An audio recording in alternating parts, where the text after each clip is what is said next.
producing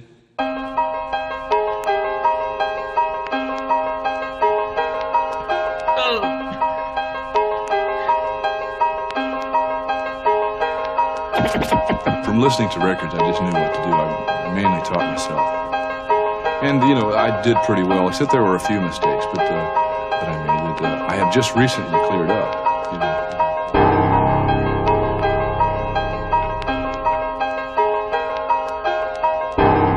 I'd like to just continue to be able to express myself as best as I can on the instrument. And I feel like I have a lot of work to do still. You know, I'm a student of the drums. And I'm also a teacher of the drums too.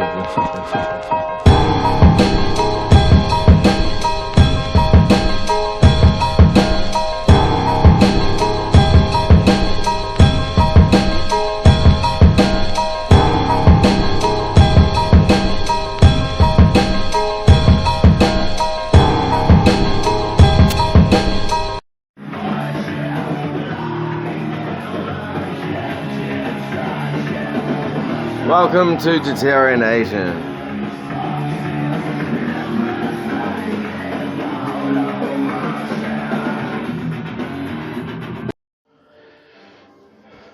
Back when I was a teen, attending the Tuggeranong Uniting Church,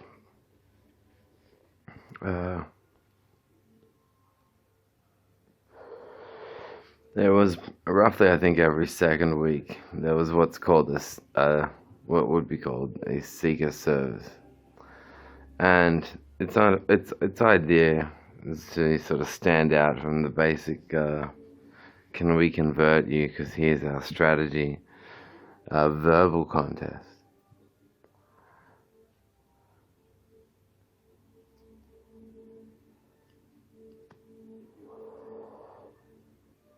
I'll be back.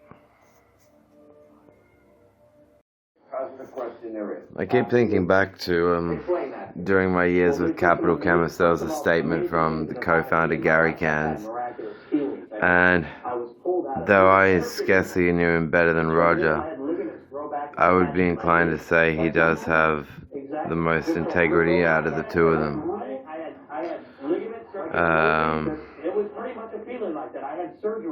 Unless it's the case that they're getting together and doing their clockwork thing on such abominable epistemology. Like, yeah, so badly that they probably inspired whoever constructed the word epistemology to make it, because the two of them were changing the definitions of sympathy and empathy, and, you know, all manners of shit. I don't want to ever stand in judgment upon anybody's witness and experience, but I can only say that God for me. But yeah, I've decided this is the time for me to. My world, my understanding of life, and I think I walk into the mystery of this God every day. But right, and go to the postie. That what God is like. I don't believe there's a soul that knows what God is like. I know only what I experience, and I cannot universalize from that. Thank you, Bishop. So, in the last days of his career, Roger Tor wound up taking photographs of his own hits and fanging off his claims overseas. I'm not a religious scientist. I'm a scientist. I'm a professional. I'm a fucking moron. Freemasons are apparently been unappreciated geniuses since the 16th century. They're too smart for the Age of Enlightenment. Dick suckers. So has it gone too far where you've got, as Sam Harris was aware of, 21st century technology in the hands of, his concern was Muslims, but it applies here in Canberra to the Freemasons, some of whom own pharmacies like the Capital Chemist Group.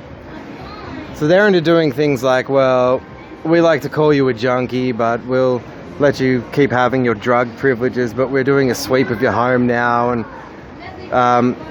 and they'll, you know, use the voice of what will sound like a stereotypical male copper's deep voice. Can you please place, show us placing one finger into your anus before us, and you can keep your drug privileges poofed up.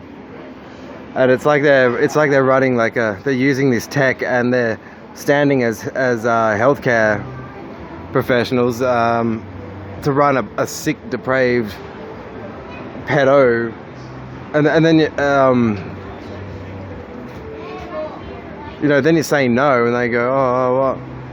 It's love. I'm like, you don't get to tell another person what their sense of love is for them. Like, your religion must be the stupidest thing in the world. Like, have you even got the guts to hand me the document of your basic principles and teachings? Is the main reason the Freemason Church is stereotypically secret because you actually have the more fucked up principles, and yet you think you're out to... So if Roger Tor was that interested genuinely, morally, and of his own person in helping create conflict-free minds, he would have reproduced with his wife Maxine. They'd have children of their own, and he would be then able to say things like, you have so many conflicts, but not like my children at home, they're quite conflict-free. So he would have proved himself. Instead, he can't separate economic gain, monetary gain, and religious discrimination and the Sex Discrimination Act from why he does insist there's any relevance to his corrections system. He's not a court. He's not a court judge. He is not a cop. So he's a Freemason believer who throws around words like mystery shopper, doctor shopper, and junkie far too soon. I'm going to make him accountable because I don't want the sort of things he's capable of doing. It's going to disturb certain people because Roger Toll himself was worried that I might incite riot, but if he's not made accountable for what he's doing, the sorts of lives he stands to ruin, I think he's that detached from the intuitive ability to instinctively assess conflict. But like, I caught a shoplifter that robbed his shop. I instinctively tracked down the shop that he was robbed, not knowing it was the chemist initially. Pursued the shoplifter, returned the stolen fragrance, and got the job. But Roger's so interested in A, being a Freemason, and B, saying crimes and criminal activity happen because of genes. Like, it's stupid. He's so stupid. He doesn't believe it himself, so he might investigate you. And what's he supposed to do? Like, neurologically examine every memory of your life so he can see where you weren't conflicted or acting off a conflict in order to eliminate or substantiate the assertion that one has no conflicts. How's he to empirically know that? He's an idiot. He's a genuine idiot, and he has made it worse on himself because he's done what religious, like, not the religious accidental religious criminal who didn't completely understand why their own religion caused them so much confusion, but that of a man who is almost like closer to a war lead, a cross between that woman who drowned her kids in the bathtub and the militant war leader, or George Bush saying God told him to strike at Al-Qaeda, or but I can see what it is, and you can see that smile in his face when he's in the photos in City News magazine, where he's like, oh, finally a bit of don't we look shiny in the glossy magazine? Like, he could do with a bit of he also falsely assumes that a person like this recording, I hate the guy, like, I hate him, I want him jailed, and he'll still try to tell himself, well, Luke's this interested in me, he must love me. Like, you fucking idiot. You're a true fucking fuckwit idiot. I told you in person, do not violate my privacy rights. That was not because I had something to hide from you. It's because you have to tell yourself that when you violate someone's privacy rights, it's for a just cause. But you can't prove it's for a just cause and that you're not just a criminal that is a pervert and violates other people's privacy rights unless you catch them for something. But if there's nothing to catch and you keep investigating and there's still nothing to catch, then all you do is make a criminal of yourself, and all your suspicions are religious discrimination. So someone has to go this far and call you on your bluff. Canberra are going to remember you.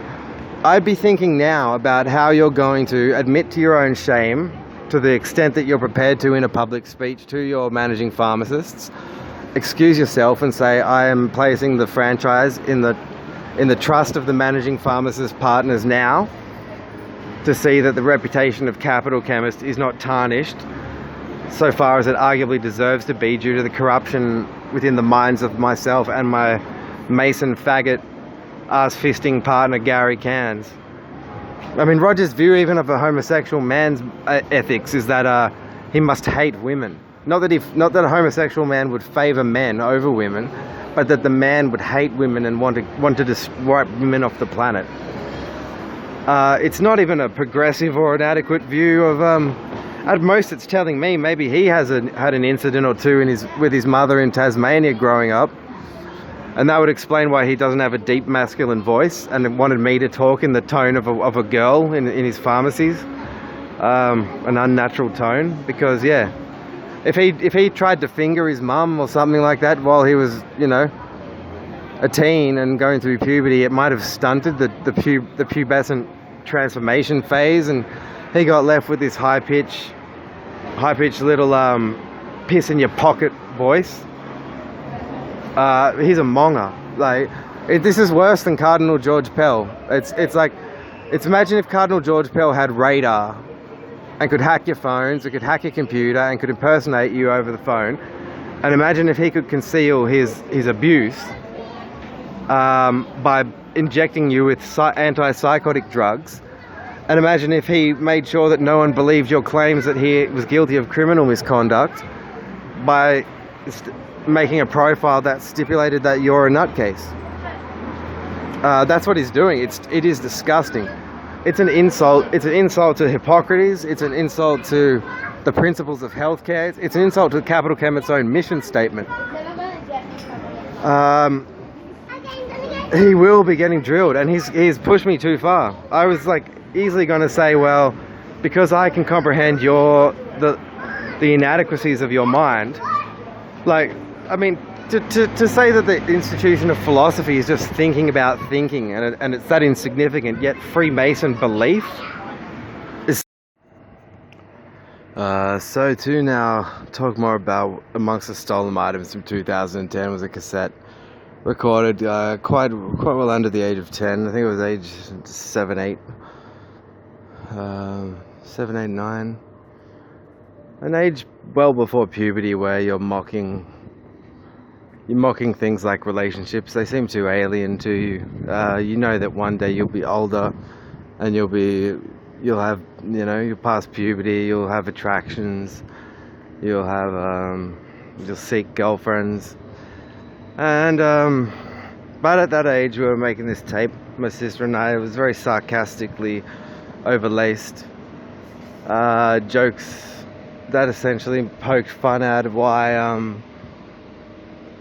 should we question and think in terms of a lot of the arguably bigoted judgments pronounced over whole types of people, because, or at least saying that all these people are so uniformly belonging to a particular typecast is that religious discrimination and bigotry. And I mean, the tape cassette also has this, we're singing joke songs about gigolos. We didn't even know what a gigolo was at that point in time, and we got the word wrong. It was jiggly. We're singing about drugs and drug addicts years before we could have ever tried or done any drugs, or had the opportunity to try any drugs.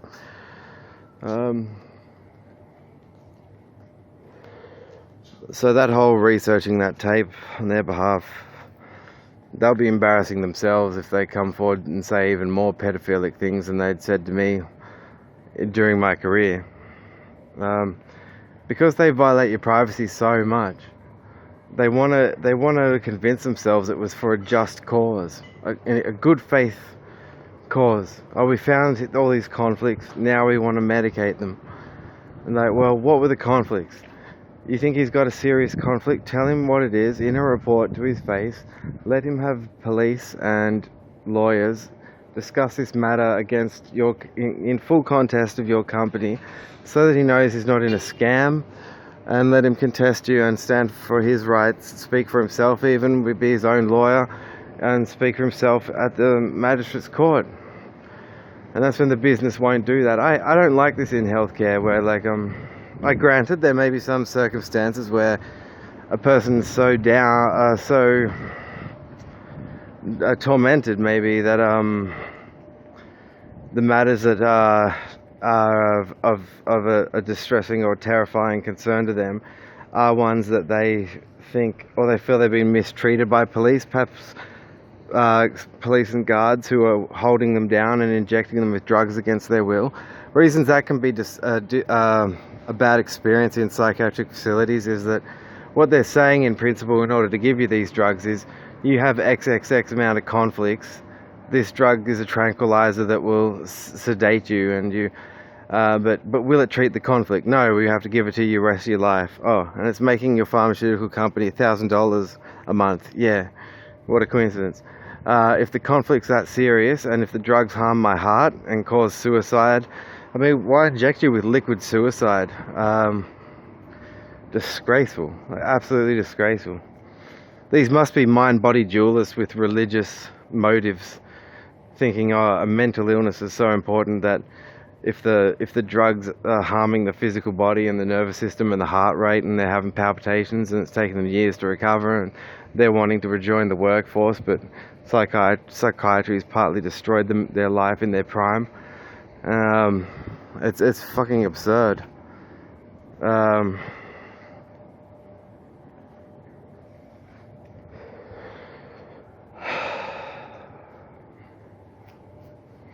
So what I have learned this decade has been about the ways in which, I think to be involved in social, scientific, anything, and I to an extent was too in some forum writings, but I wasn't giving myself a title. Like, I've had other people try and call me certain titles from that initiative, like a cop. I was being a copper, apparently. I never once stated I had a license or was making an arrest or anything like that. Although I was looking into how religious values and religious belief systems can compel a person to crime or make crime acceptable to them, because they think their crime is in service to God. God will forgive them if it's not. The law of God is more important than the law of the land. I'm into weeding out the ways in which Bronze Age dogmas stand to corrupt and jeopardize and compromise the rights and welfare and basic liberties, basic civil rights, basic rights charter stipulations and propositions that we've all agreed universally apply to the citizenry. I think it only really is ever someone being, or a group of people being involved in a religious belief system, plus they're making money, so they think it all works, and then they end up getting so deluded that they think they've got an extremely precise metric for studying and identifying conflicts in the neurology of a citizen. And they're so deluded. It's like, what is it actually you think? You think Satan is perfect or something like that? Because your metric's not perfect. It's disgusting. And it could only be their Freemason church teachings that they think they can take the Capital Chemist staff missionary charter that they would display in like Waniasa Pharmacy and Camp O'Connor Pharmacy. So our mission statement is, in the Pharmacist Code of Ethics, to take the health needs of the patient as the first consideration.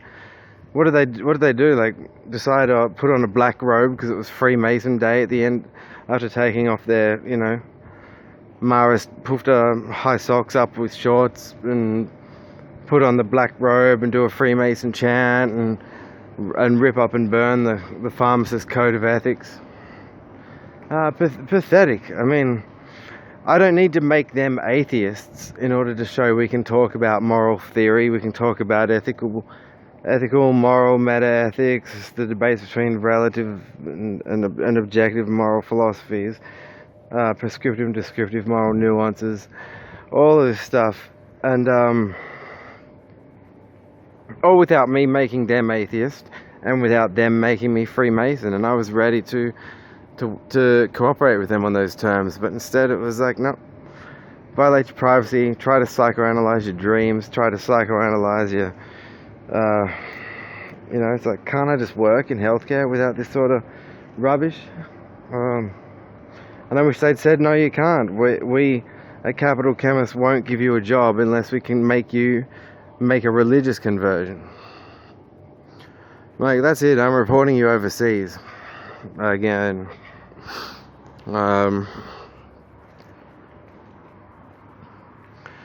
Yeah, they're definitely going down to my book. If they can't see it themselves, if they can't see why they're doing serious damage to innocent civilians because they're crossing together Freemason dogma and the dignity of what has been, and, you know, as far as academic peer-reviewed existential psychoanalysts, university graduated academics with the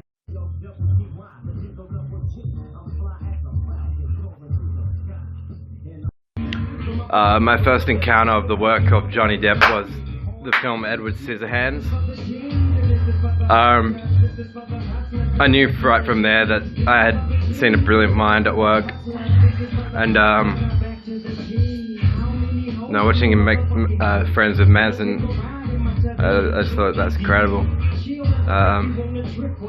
They both have incredible ethics concerning truth and, you know, rights. But Johnny Depp's an amazing actor. Love him.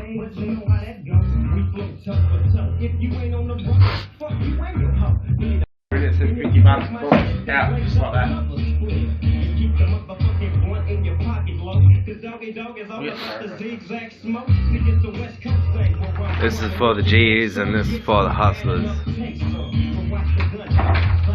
Because it represents me and the motherfucking north side.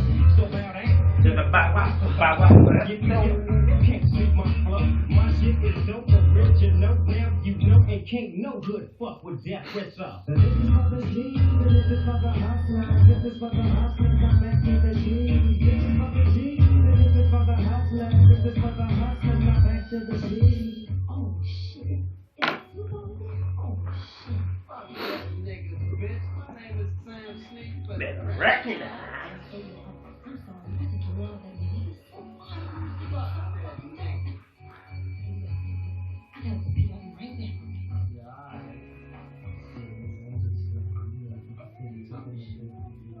Yeah, we need to remove the statement "seeing is believing." Pluck it out of the heads of these alleged social scientists. There's your conflict. Seeing is believing. Is your conflict.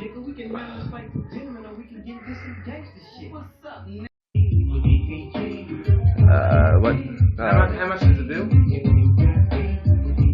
We got the 270 plus this, so 290. yeah. Holla at me, the DOG. There's no one will do it for you. Thanks. I don't mind helping you. You know why? Because you deliver. I have no problem with you giving money. Because I know you're a man of your word. That's something a bitch can't say to you. But you know what? When you pay me the $290 next pay, if you ever get stuck again, just ring me and I'll help you. Alright, thanks. Just say, hey, do you mind if I meet you in Dixon Graham? Say, yeah, no worries, buddy. Alright? Because now me and you have a bond. Brother love. You got it. Very cool, bro. And it wasn't I was dogging you for all those years, I was trapped on this shit. Luke.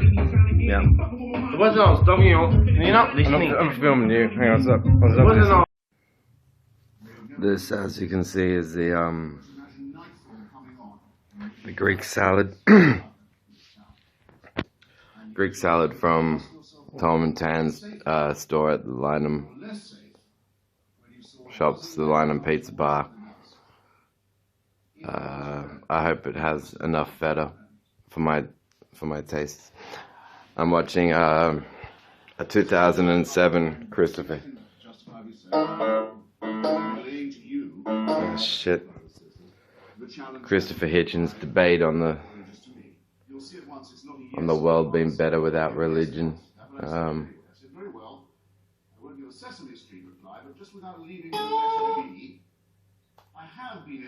What? In Bombay. Fuck's sake. In Belfast. In Beirut. Fuck's sake. In Baghdad. And many other places. So I won't tell you about all of them. But let me just Copy. fill in some of those latent Copy. In Belfast, the capital city of one of the provinces of this, our United Kingdom, as everybody here knows, everything, culturally, educationally, economically, politically, socially, has been very great for at least a quarter of a century. Excuse me, at least half a century, maybe more since partition. Yeah, so Partition is both the outcome and the cause. once I am done with calling Rogers on his bluff and misdoings, the guy's fuck. Imagine that character Pip from South Park. Remember Pip? The one that is so fucking annoying. That little British fucking idiot. Imagine that he grew up and then, you know, got some private reserved space to do various research inquiries. But he had the cross-referential to investigative methodology of a fucking British twerp. Non sequitur after ad hominem after post hoc ergo propter hoc after fucking after, you know, schoolyard squabbling. A fucking true twerp.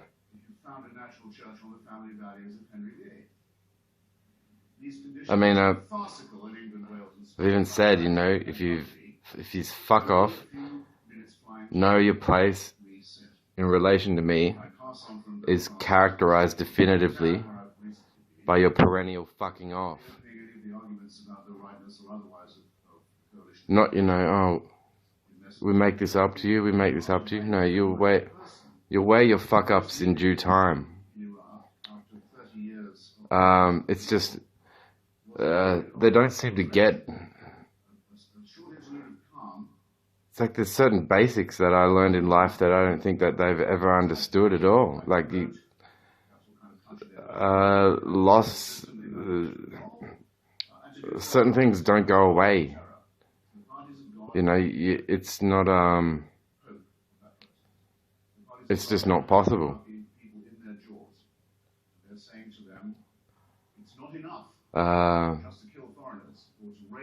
You know.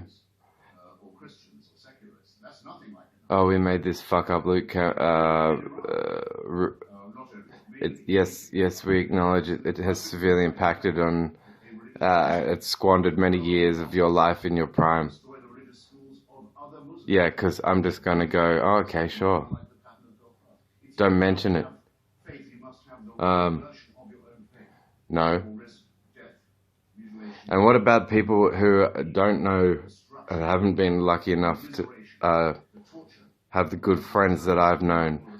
What happens when you try and pull this shit that you've tried to pull on me on them? What happens? Do they just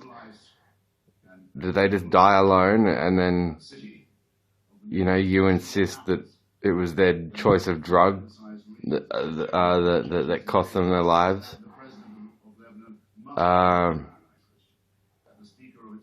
You know, I've seen a side to the two of them, Cans and Toll, fucking atrocious. I'd be cleaner had I been a whore instead of a pharmacy assistant in their franchise. You know, I'd have had to have douched weekly, but I'd have been cleaner. Fucking idiots. Oh, can we make it up to you? Can we give you a gift? Can we make it up to you? Absolutely, to start by fucking proving. I want the proof that you fucked off beyond the point of where people that fuck off to.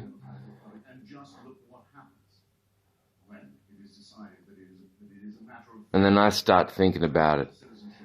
If I get unwanted attempts at contact, I add that to the counter of running time of your idiocy. That's you know, I've kept tally running. I have I've recorded, if you will, every stupid thing you've said, every incriminating thing you've said. And these are things you've said directly to my brain, to my face. You know, getting satirically dissed on a YouTube account. It's, no. You know, it's supposed to make people think. I want them wondering, well, what went on? Because, you know, they're not gonna call it a symptom of, you know, like I'm the guy on Me, Myself and Irene, Jim Carrey. You're going, oh, it's Tourette's or advanced delusionary schizophrenia with involuntary narcissistic rage. It's they're gonna wonder, well, Luke doesn't seem to be going around insulting every second person on the street. So if he's picked out and singled out, you know, we obviously know he has his take on, you know, a humble antichrist, typical opposition to the Christian right. But these are the first two men I've named, Gary Cairns and Roger Tall. So only a junior detective that already had each of their dicks down his throat would fail to conclude that these two men have wronged me substantially.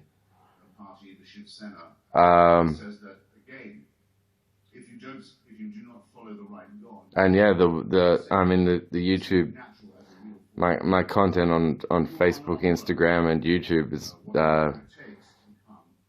I like having a creative outlet, and it's really just a warm up for, you know, so I can capture the moment, remember what all this has been like. Though I'm sure it's going to be so hard to fucking forget. Wasted years. Just because you guys are approaching seniors. And you had the moral conscience maturity of a Alzheimer's patient back in the start of the millennium.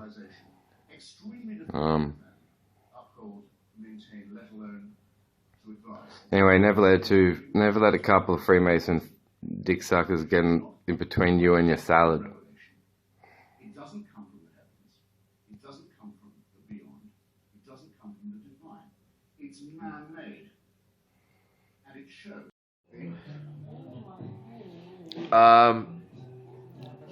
I'm not sure if you're fans of the comedic work of the late Bill Hicks. Oh, I love Bill Hicks. You like Bill Hicks? I like when he got up and made that speech about if you don't believe in drugs and alcohol, you know, the people you listen to on music and comedians all on drugs. Yeah.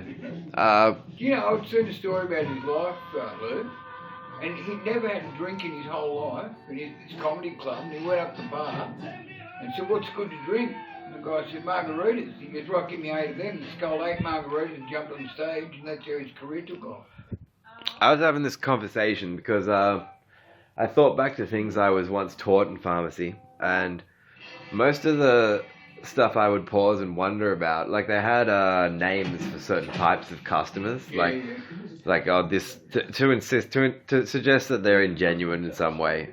And Oh, a couple of those young girls down here. one term is you're a mystery shopper or a doctor shopper. And I was trying to examine what they meant by that concept. Like I love reading Latin fallacies. I've got tons of books on Latin fallacies, but there's a term called, the Latins recognize something they called an ad hominem attack, and what that means is like if you go to someone and you express an issue, and they don't, instead of talking to you about the issue and in terms of that issue, they just go, "Oh, you're a grey-haired nutter," you know, like that. Ad hominem means to the man, so rather than to the issue, like you express your issue, and they just respond by going, "Nah, we think you're nuts," or whatever.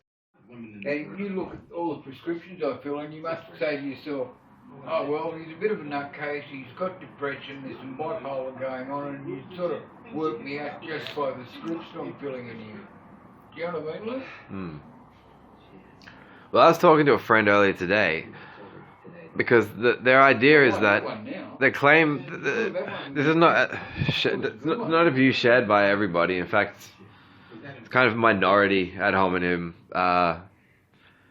Their claim is that if you know what medication can help you given a certain ailment or you're suffering in a certain way, what they're trying to say is that you're a doctor's shopper or a mystery shopper if you go to the doctor and you tell the doctor the name of the medicine. You've got to be careful with that. But I don't see why you shouldn't be ingenuine. I mean, if you genuinely know, like say your knee is broken and you know.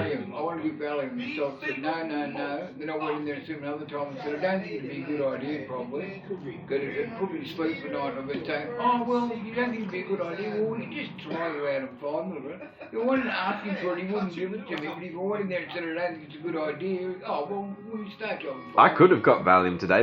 In error, they faxed an additional script for Valium from the doctors. I just said, I respect this particular pharmacist I was dealing with. So he's like, oh, you're getting a Valium as well? And I haven't used Valium in months and months, so I told him, no, they sent this script in error, can you cancel it? But what I think is that you should be genuine, obviously. If you're talking about your rights to health, and you're talking to a doctor, like what are they trying to say? Like, are they trying to say you should be deceptive and like initiate a sort of process of elimination dialogue with the doctor, where you say to the doctor, oh, what can I try? I'm in so much pain. And then the doctor goes, well, there's Panadeine for it. And you go, nah, I've tried that before. It doesn't work. And then they pick they go, what about Tramadol? No, I've tried that before. That doesn't work. And you just keep playing. You peg off. You do that routine.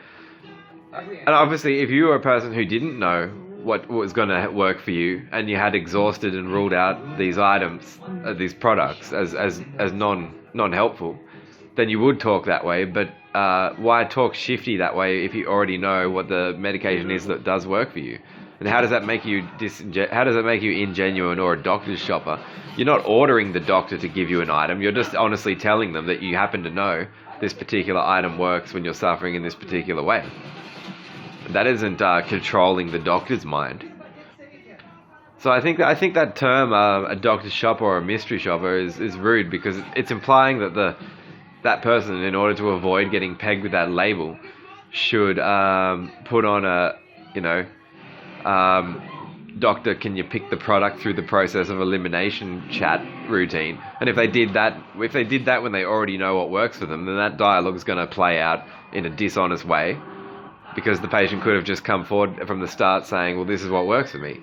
Yeah. So they're using these name calling that just, it sounds dogmatic, like in church where they would say, oh, this person doesn't confess all their sins every Sunday. So like keep an eye on it. I brought up the Catholic religion. When you went to confession, you had to make something up, because you can't be without sin. The Catholic religion, yeah. The girl that I went out with for years and years said the same thing. Sin is sincere. Yeah. There's a line from there's a song called Deep Six by Marilyn, And he says, love is evil, con is confidence, eros is sore, sin is sincere. It's very anagrammatic, rearranging letters and clever. Clever. Yeah, but I think I might be on something. being honest with your doctor is Well, more important than are you going to be slandered and ad hominem attacked by a Freemason chemist who's out anti-knighting everyone. I dub thee the doctor's shopper. My doctor's become a woman, but tell you that. Doctor says transgender. He used to go there and he'd wear pants, now he wears a skirt and he's got a huge bit of long hair. Anyway, doctor says Chinese guy, and he's fucking brilliant. He's helped me out to no end what he's done for me. And I go there and make an appointment and you go, look, things don't seem really good for you at the moment, Tim. Taps you on the knee. Why don't we just hang out and have a chat for a while? And usually it's 7.5 minutes and out the door. I just don't respect this whole agenda of trying to put an insulting name onto a patient and create a conceptual abstract type of discrimination, essentially, whereby the pharmacist gets in between the patient and their doctor and tries to tell the patient that they're not genuine in accessing their health rights because they've dropped this name on them. And like, it's not fair. And the pharmacists I've noticed in other chains that aren't capital chemists, they don't have that bigotry about them. I've linked it to this Freemason religion. Like it's like they're making like dumb disciples instead of disciples, like disciples because they diss you in a certain way. And there's all these issues about like if the medication's working and you're getting happier, then they move to say you're high, euphoric, off your head. And some of those terms could just not apply. Like, you obviously know what you're doing. How? Do's and don'ts about being on this methadone program. And you're not allowed to go in there stoned or drunk. You're not allowed to take anybody in there with you while you're there. And this little Asian guy, and he goes, and no stilling. I said, what? He goes, no stilling. I said, what, do you distill the methadone and make it into something? He goes, no stilling. When you take things, you don't pay for it. Stilling. Distilling. I thought he was talking about distilling this drug down. I have a pharmacist who was my boss yelled at me. He eyeballed me saying it's genes, and it was, I know he was trying to talk about the issue of what motivates violent behavior. Yeah. He was trying to language bash me into thinking like genes might cause me to be violent, and then I could go and be violent at you and then not remember it because it was genes as well. Yeah, but it was very intimidating, and I was quite still new to the pharmacy group, and it caused a bit of panic. And I have this. It's grown over years, but it's a massive nasal cyst in the right sphenoid sinus mucosa. Yeah, I often use saline at home, where I'm pouring saline up my nose and then trying to blow, like, because I breathe more. I breathe better out of the left nostril. Yeah, I've got the same thing. I have to sleep on the right side, and sleep on the left side, all the sinus runs over that side, and I've got no cartilage left up there. Does it mean in your case, can you track it back to a memory where you were taught something that caused a bit of terror or panic? Don't know. No? Maybe it's different. I'm just saying that's what it was in my case, because I remember it going all the way back to that moment, sometime in 2004. At Atheos. I didn't like them saying that I'm not choosing my own behaviour.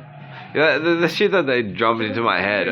You're genetically predisposed to that because of your genetics, because of your genes. It just sounds like scapegoating all over again. I understand. I don't think that you can ever know the cause. Like, these people who want to say, oh, this is the cause, here's our story of this person, they summarize you in a little. It's like that they're thinking of their mum tucking them into bed at night after reading them one story about, one case. But there's so much, everything's mixing with everything. I like the idea of, it's causalism, where there's no, it's not just this has caused that, like this goes with that at Suzanne. It's, yeah, that more things are affecting one another. So, just thinking in terms of the cause. This is the cause of that. This is the cause of that, and you're not thinking about so many other things.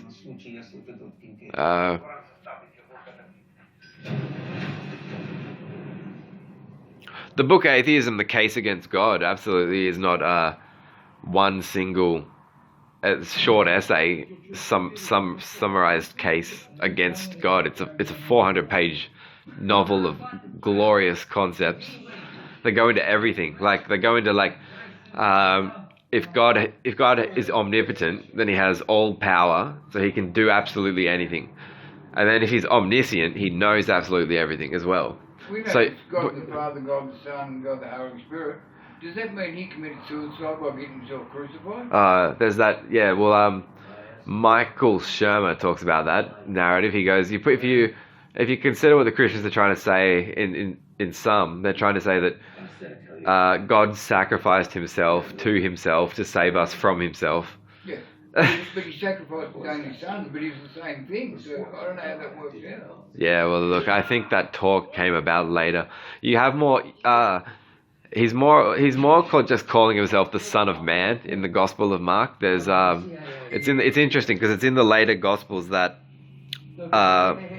all this talk about him being pre-appointed by God does seem to be in the narratives later in the Gospels of Matthew, Luke, and John, written 10, 15, 25 years after the Gospel of Mark. I see it as the political system trying to excuse themselves from the charge of an unjust execution. Because by all rights, when you read the Gospel of Mark, he didn't even confess to being the king of the Jews, and they had no real case to kill him. So it might have been like when Diana died, and England was sad, and they were angry that the Queen didn't hoist the flag at Buckingham Palace. And it took a bit of a protest in the UK society before Buckingham hoisted the flag for Diana. It was disrespectful in the sense that Buckingham were more or less saying, "Oh, Diana's dead, and we aren't really gonna say anything about it." I thought that was offensive because Diana was my favourite in the monarchy. I feel sorry for her. And look at that Prince Charles giving up that woman for an old dog, old washed up old bloody hag. And he had pressure from his mum to go with her instead of Diana too.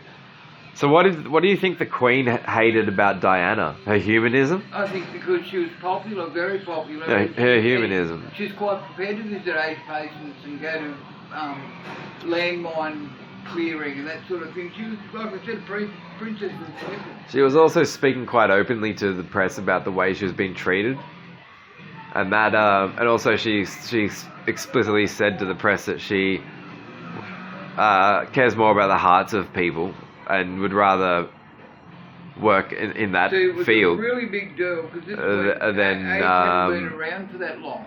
Then she was in an AIDS clinic hugging those little kids where they wouldn't let them go to preschool. They wouldn't let them mix with other kids, and she was there actually putting their arms around them and hugging her. Yeah. It was pretty gutsy move. No one knew what age really. Yeah, a gutsy woman. I admire. I think it probably wouldn't be bad if her. How many sons does she have? Two. William and Harry. William and Harry. Yeah. And they're unreal kids. What they've done. Yeah, good on them. I don't know much. I should know more about them. They for charity and they keep their noses clean. There's no sex scandals or anything. They love their mum to death. Yeah, I feel sorry for them. Their loss would be quite traumatic. But I wonder if they're in any sort of if they have any reprehension towards the Queen, because you think you'd have to be a bit, wouldn't you? They would have to have their two bits to have at her. And how would you feel about?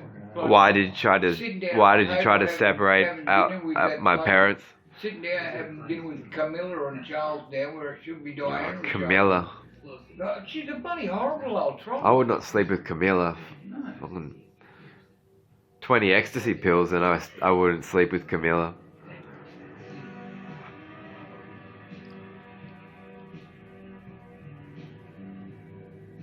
Camilla Parker Troll. Parker Troll. But apparently he'd been knocking her off for years, even before he was married. Camilla Parker Mole. Oh yeah. Leave it to Interpol. The Solutions love me. Alive.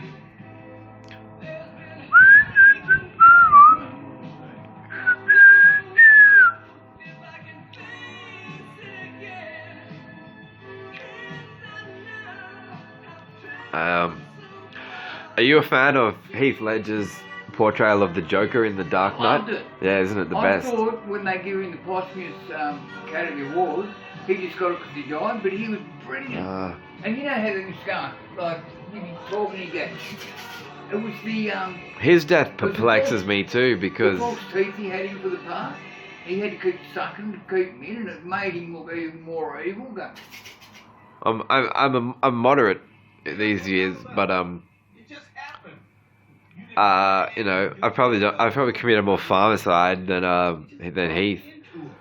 Story. That's very sad that he just had a bad prescription drug reaction. Oh, he had about 20 fucking different prescriptions going, and those two girls come and found him, and they rang up his message. I don't know why he couldn't see the. It seems from his public quotes that he struggled to recognize the.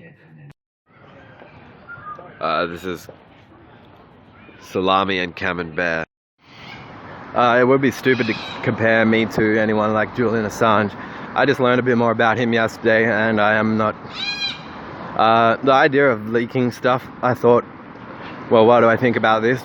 And I think I have an ebook copy somewhere of the WikiLeaks book, but hearing about him going, like, rape allegations from a international flight and other things, the debates about how ethical these people's secrets, and, you know, and Douglas Murray did debate him quite well. So, I could never be, what I'm about to do could never be construed as divulging secrets. If you are given direct criminal testimony from, well, direct criminals, the thing I've learned about them is they don't fucking leave you alone unless you report them.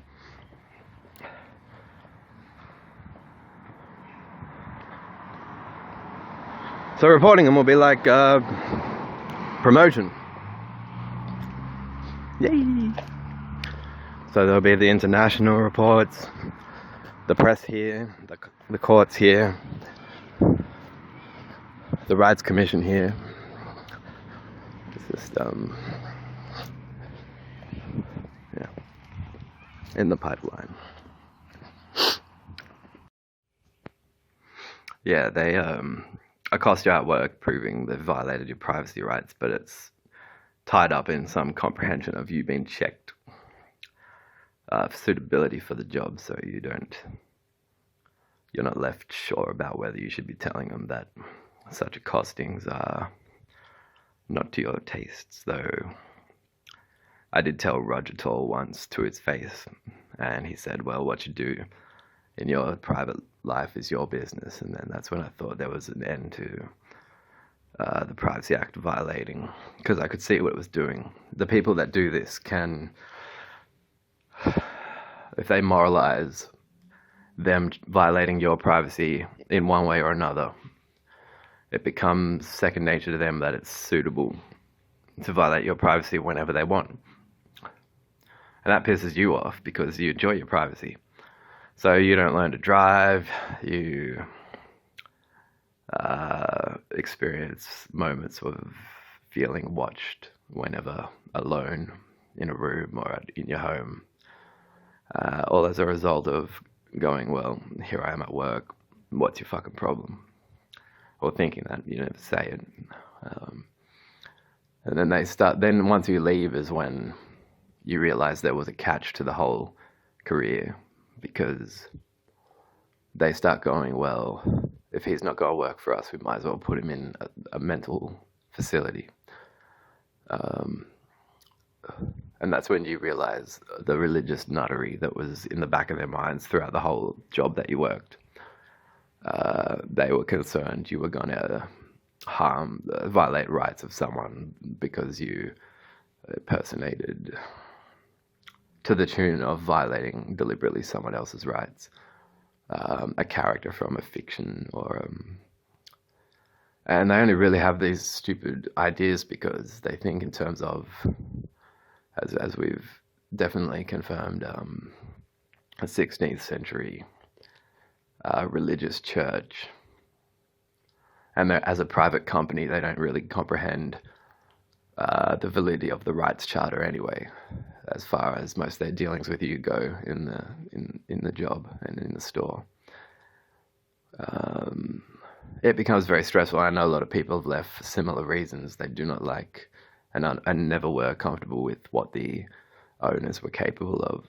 And that's the thing. Their instant fallback is, well, maybe they have something to hide. Maybe they no. It's just you don't just keep violating another's privacy rights at all. Oh, maybe there's something to find out. No. And in the minds of supernatural thinkers, all you have to do is stand still. And they proceed with going, oh, I knew it all along. It was you that did the thing at the place and during the time of the local thing, wasn't it? And if you stay silent still, they'll go, oh, I really knew it. It definitely is you. Like supernatural heads are fed by silent interpretations of whatever, and they're fed into a bullshit metaphysic. So, I knew they were Masonic, but I didn't know how dumb Freemasonry was until I started to look into it. And it's I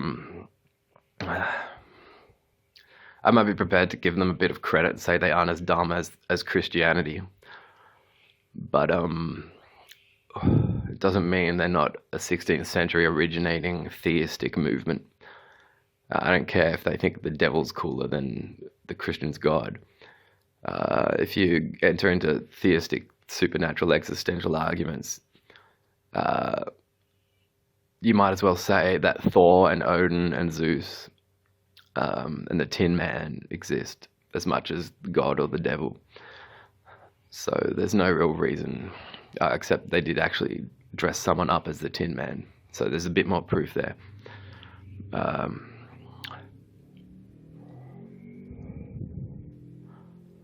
But yeah, basically there were a lot of progressive rights, philosophical advancements after the 16th century. The Marquis de Sade was dreaming of better days even in the 17th century. You had Nietzsche in the mid-18th century. You had the Age of Enlightenment, and you had the founding fathers in the US contesting the Christian right. And you had Einstein and Schopenhauer, and so I mean, these Mason believers might find Freud a sufficient psychologist as a template for basing a whole psychological study effort on, because if your beliefs are 16th century bullshit, then the sort of psychobabble that will interest you could be psychobabble bullshit. A lot of really not well remembered. I mean, you can talk about if Freud's model of the subconscious is too what's the term? Mind-body dualism based, and Cartesian logic. I think therefore I am. Stuff like that is really, it's as if it was just shown on the news for the first time last week. As far as these Masons, I think therefore I am. Whoa. Yeah, that guy's been debated a lot too. So, yeah.